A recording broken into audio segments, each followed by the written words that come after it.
Well, good morning or good afternoon, whenever you're looking at this. Doug Robertson, I'm your instructor in American government, and I really wanted to get back to you on your discussions about federalism. Now, let me first of all be honest. I hate doing this. There's some old guy that isn't me in the video who sounds terrible and keeps making mistakes. I'd fire him, but it's me. I'm not an actor. I'm an instructor. So I hate doing videos, but I really wanted to reach out to all of you because this is not how I prefer to teach. I love face-to-face and the interaction. So I'm going to start doing some more videos, even though I hate it, to get more information to you. This one is about our federalism discussion. Now, I gave comments to all of you, but I wanted to follow up. First of all, how do I grade this stuff? You should understand that I read everyone's discussions in all three classes and everyone's posts to other discussions before I grade a thing. That's because I want to know what your general quality of content is, quality of responses are. It's not based upon my expectations. It's really based upon how all 75 of you are doing. I then go back and grade them relative to the rubric. Now, if you have questions about your individual grades, shoot me a Canvas message. I'd be happy to talk to you. A number of you already have, and I'll be speaking with them specifically on how to, not what was bad with the last one, how to make the next one better, because that's what it's learning about. Okay, first of all, let me say great work. There was some fabulous discussion in there. Really good appreciation for the complexity of the issue and the fact that, yep, there is no right answer. This is a part of our government where there will never be a right answer. There are different points of view and more successful ways with each time that comes up, but I want you thinking about the why behind it all.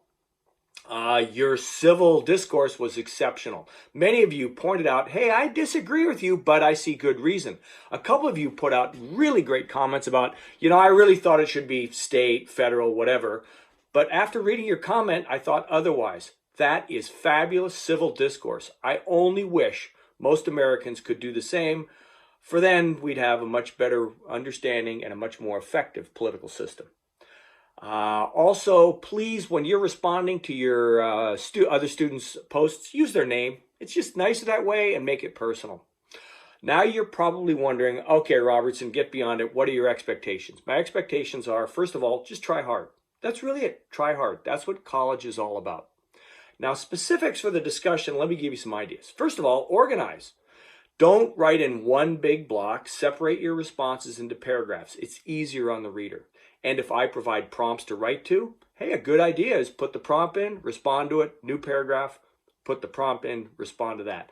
That makes it much easier for the reader to go through and understand what you're talking about. It also is really good for you to make sure you don't miss any of the points in the prompt.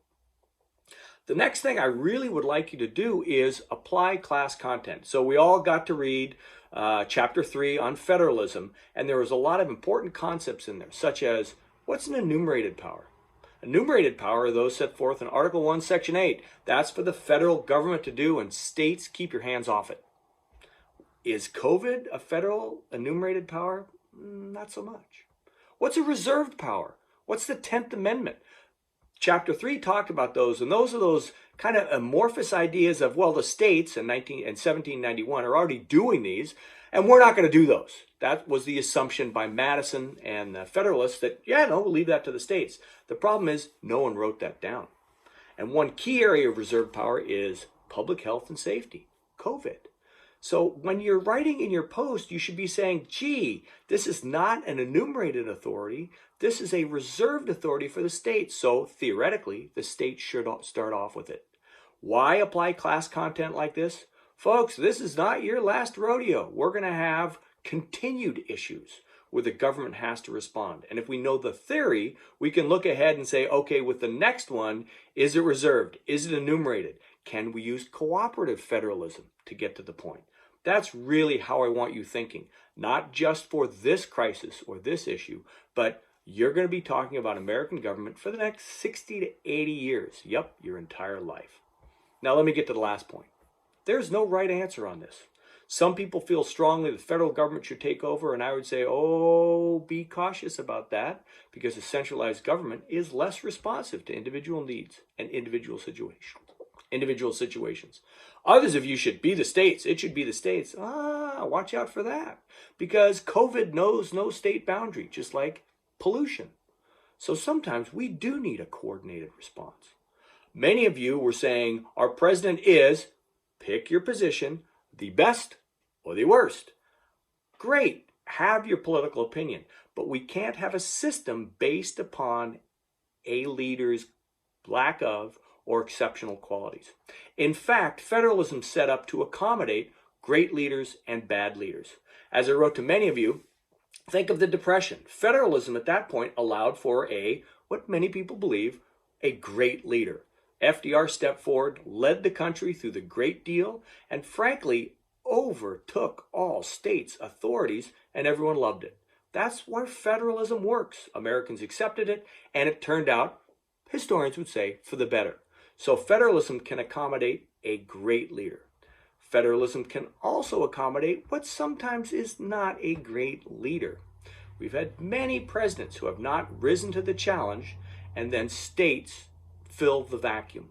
When the federal government has not been successful, the states have stepped forward. Think of before the civil rights movement came up, many states did step forward and promote, not as much as we'd like, but did promote some desegregations because the federal government could not lead.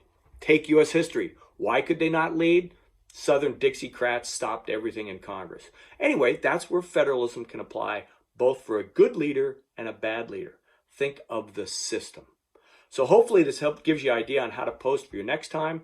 Of course, if you have any questions before you start your posts, or if you have questions about the content, see the last thing of every module. There's questions you might have, or send me a Canvas message. Thanks. Talk to you in the future.